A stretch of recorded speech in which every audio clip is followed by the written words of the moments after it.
Vaksinasi influenza penting bagi jamaah haji dan umroh. Mari jalani ibadah suci dengan penuh kekhusyuan.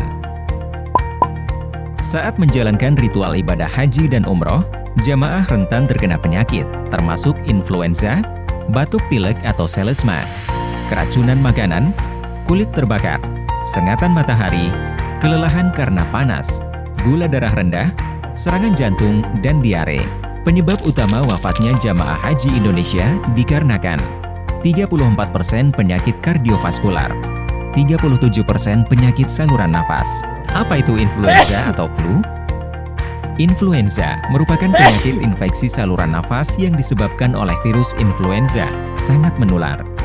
Influenza dapat mengakibatkan komplikasi serius, terutama pada orang yang mengalami penurunan kekebalan tubuh. Mengapa perlu imunisasi? Imunisasi adalah suatu upaya untuk meningkatkan kekebalan seseorang secara aktif terhadap suatu penyakit, sehingga bila suatu saat terpajan dengan penyakit tersebut, tidak akan sakit atau hanya mengalami sakit ringan. Imunisasi influenza efektif melindungi sampai dengan 90% pada individu sehat kurang dari 65 tahun jika galur dalam vaksin sama dengan virus yang beredar. Semua orang dewasa dianjurkan untuk vaksinasi influenza 1 kali tiap tahun. Di samping untuk jamaah internasional, di Arab Saudi, vaksinasi influenza musiman direkomendasikan juga untuk jamaah internal. Rekomendasi vaksinasi influenza bagi jamaah haji dan umroh.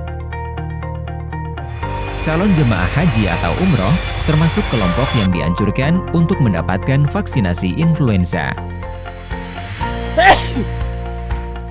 Satu orang penumpang dengan gejala influenza dapat menyebabkan virus influenza kepada 72% penumpang lain dalam satu pesawat udara komersil. Tiap orang yang terinfeksi influenza dapat menginfeksi orang lain. Dengan imunisasi influenza pada jamaah dapat membantu mencegah penyebaran dari penyakit influenza yang sangat menular. Kementerian Kesehatan Arab Saudi merekomendasikan agar jemaah internasional divaksinasi influenza musiman sebelum kedatangan, terutama orang yang berisiko tinggi terkena penyakit influenza berat, termasuk anak-anak usia kurang dari 5 tahun, orang lanjut usia, individu dengan riwayat penyakit penyerta seperti asma, penyakit jantung kronis atau paru-paru, dan infeksi HIV atau AIDS. Jadi, pastikan sebelum Anda berangkat ke Tanah Suci telah mendapatkan vaksinasi influenza agar ibadah Anda berjalan lancar dan penuh kekhusyuan.